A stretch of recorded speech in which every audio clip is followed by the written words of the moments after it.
Hello. I'm going to continue to read Paradise Lost. Um, this is book one. It starts at line 76.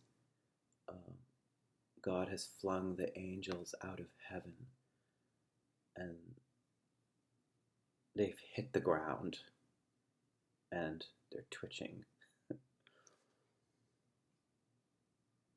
There the companions of his fall, overwhelmed with floods and whirlwinds of tempestuous fire, he soon discerns, and weltering by his side, one next himself in power and next in crime, long after known in Palestine, named Beelzebub, to whom the arch-enemy and thence in heaven called Satan, with bold words, breaking the horrid silence, thus began.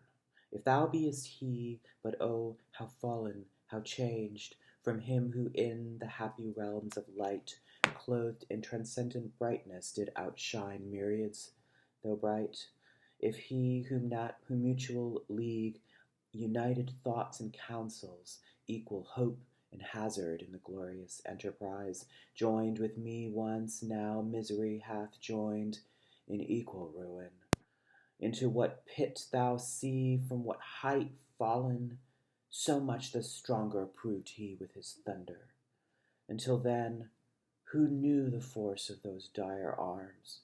Yet not for those, nor what the potent victor in his rage can else inflict, do I repent or change, though changed in outward lustre, that fixed mind and high disdain from sense of injured merit, that with the mightiest raised me to contend, and to the fierce contention brought along innumerable force of spirits armed, that durst dislike his reign, and me preferring his utmost power with adverse power opposed in dubious battle on the plains of heaven, and shook his throne.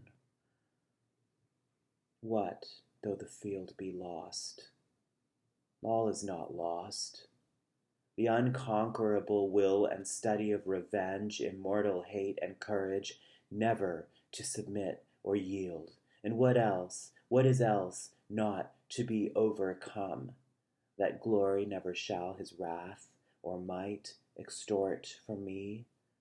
To bow and sue for grace with suppliant knee, and to deify his power, who from terror of this arm so late doubted his empire, that were low indeed, that were in ignominy and shame beneath this downfall.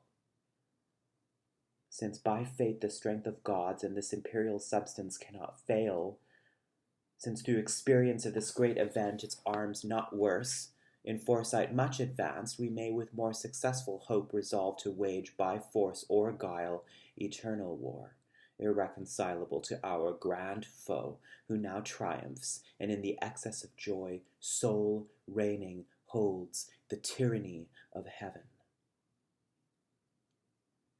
So spake the apostate angel, though in pain, vaunting aloud, but racked with deep despair, and him thus answered soon his bold composer. O Prince, O Chief of many-throned powers, that led the embattled seraphim to war, under thy conduct and in dreadful deeds fearless endangered heaven's perpetual king, and put to proof his high supremacy, whether upheld by strength or chance or fate. Too well I see and rue the dire event, that with sad overthrow and foul defeat has lost us heaven, and all this mighty host in horrible destruction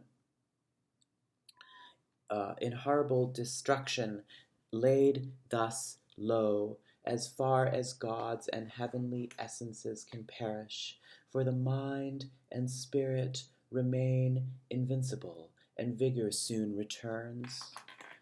Though all our glory extinct and happy state here swallowed up in endless misery, but what if he, our conqueror, whom I now of force believe almighty, since no less than such could have overpowered such force as ours, has left us this our spirit and strength entire, strongly to suffer and support our pains, that we may so suffice his vengeful ire, or do him mightier service, as his thralls, by right of war, whatever his business be, here in the heart of hell, to work in fire, or to his errands in the gloomy deep.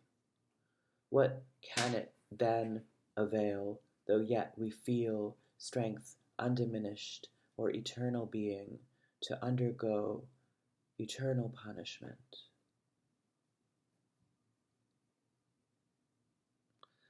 That is the opening of the dialogue between Lucifer and Beelzebub.